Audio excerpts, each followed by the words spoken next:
Salut à toutes et tous, bienvenue sur The Max Rebo Collection. Alors, comme vous pouvez le constater, la room tour, c'est pas pour tout de suite, mais ça avance. En attendant, je vous avais invité dans l'onglet communauté de la chaîne à participer à une battle pour désigner qui de l'Armurière ou de Dars Nihilus serait la prochaine review. Et le moins que l'on puisse dire, c'est que ce duel fut particulièrement haletant. L'issue a été très serrée, mais l'Armurière l'a emporté d'une courte tête. La Gaming Great de Dars Nihilus repartit donc dans KOTOR. Both Undertaker and HBK going right at it right away. And I was going to mention, Taz, you've been in Roman. Bon, allez, on se ressaisit et on enchaîne avec la review de cette Armurière version Deluxe. Alors, cette version qui était censée être pour le Comic Con 2020, le San Diego Comic Con, qui n'a pas eu lieu pour les raisons que l'on connaît, était disponible, elle l'est peut-être toujours, mais je ne crois plus, à Micromania à 39 €, donc un peu plus cher qu'une figurine classique, mais les prix s'envolent sur eBay. Alors, comme pour la figurine de Cad Bane, elle est dans une box tiroir, donc qui permet entre guillemets de bien mettre en avant la figurine et ses accessoires. D'ailleurs, la figurine n'est une fois cette boîte ouverte, la figurine n'est pas protégée par une quelconque fenêtre en plastique. Elle est plutôt sympa. Le caractère exclusif de la figurine repose notamment sur des accessoires supplémentaires, un peu comme la version de Cad Bane qui avait son petit Todo 360. Là, on a des marteaux, le casque du Mandalorien et une fourrure en poil de banta véritable. Et oui, elle n'est pas en plastique. Je vous laisse une nouvelle fois admirer le travail de Grégory Titus à l'illustration de ce magnifique blister. J'avoue qu'il fait toujours un boulot de dingue. Ses visuels sont superbes. Dans ce nouveau packaging, on a gagné en couleur. J'aimais bien le côté noir et blanc des anciens, que je trouvais assez sobre. Mais bon, je vous laisse l'admirer. Donc on retrouve une version complète au dos de la box avec un petit texte qui revient en quelques mots sur ce perso issu de la série du Mandalorien. Il est à noter qu'une version simple, qu'on peut trouver peut-être dans les 20 €, je crois dans certains carrefours si vous avez de la chance, existe. Elle est très sympa et vous remarquez que le visuel de Titus est légèrement différent. Sympa. Mais allez, on remballe, nous c'est la version Deluxe qu'on veut voir en review. Et je vous propose maintenant de passer aux choses sérieuses et de sortir cette figurine de sa box. Allez, action.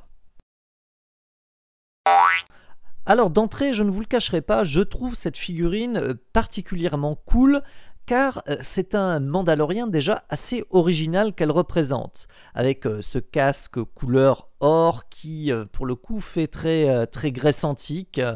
Ce manteau en fourrure, alors là sincèrement bon, c'est vrai que j'en ai discuté avec un ami qui dit que bon payer 15 balles de plus pour ce genre d'accessoires ça fait cher la upgrade, mais je dois avouer que cette fourrure en tissu donc en banta véritable, c'est une sacrée plus-value.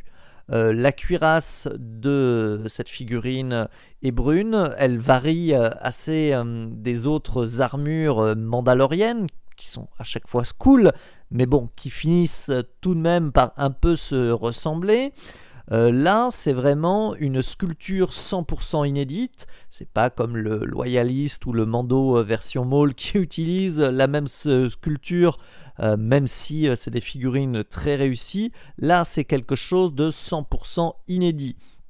On a ce petit pagne brun foncé, ce pantalon vert, ce casque hellénistique d'inspiration est vraiment réussi.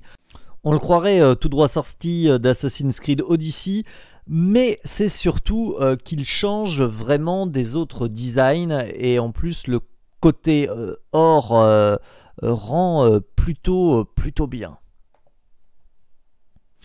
Niveau articulation, bah, la figurine, là encore, a bénéficié d'un traitement assez pointu. Bon, comme vous le voyez, l'amplitude des bras, malgré l'articulation supplémentaire là, au niveau des épaules qui lui permet de donner un peu plus d'amplitude, est limitée par l'armure. Sinon, ça reste vachement bien articulé, hein, surtout bah, pour des figurines de cette échelle. Le torse est là aussi assez limité en raison de cette cuirasse. Au niveau des jambes, bah, là encore, hein, on a les standards de la gamme avec des articulations au niveau des pieds, au niveau des chevilles, ça pivote, ça tourne au niveau des genoux, les jambes s'écartent. C'est aussi limité en raison du pagne.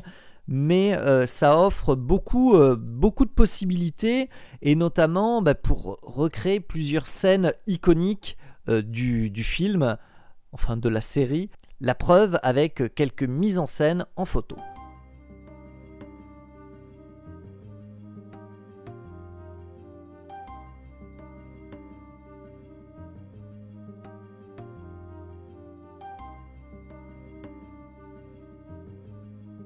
Et l'autre chose qui rend particulièrement cool ces photos, c'est la pléthore d'accessoires qui accompagnent cette figurine. Alors, on est bien d'accord, ça ne justifie pas de payer 15 balles de plus. On est d'accord, hein, même si le packaging est sympa, c'est après le caractère de l'exclusivité. Et si vous avez payé plus de 40 € pour cette figurine, ben je compatis, car là, effectivement, ça ne les vaut pas.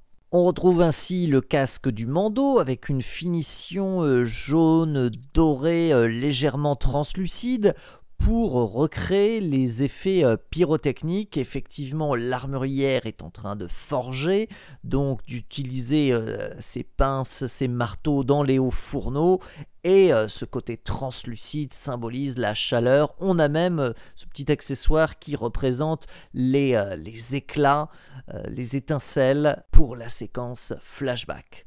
On a aussi ces deux autres accessoires qu'on retrouve avec la version standard et qui vont nous servir à exploser du Stormtrooper. Oui, c'est leur utilité première. Voilà, j'espère que cette review vous a plu. N'hésitez pas à liker, commenter, vous abonner à la chaîne. Et si vous êtes déçu de ne pas avoir vu Darth Nihilus, quelque chose me dit qu'il faut surveiller les prochaines vidéos, car je compte l'intégrer dans un prochain projet qui devrait vous plaire. Allez, à bientôt. Oui, monsieur le directeur, bonjour, je vais avoir un peu de retard aujourd'hui, oui. Je me suis déboîté l'épaule, oui, en classant des dossiers. D'accident bête, quoi. Oui, non mais, vous inquiétez pas, je vais faire aussi vite que je peux, hein. Oui.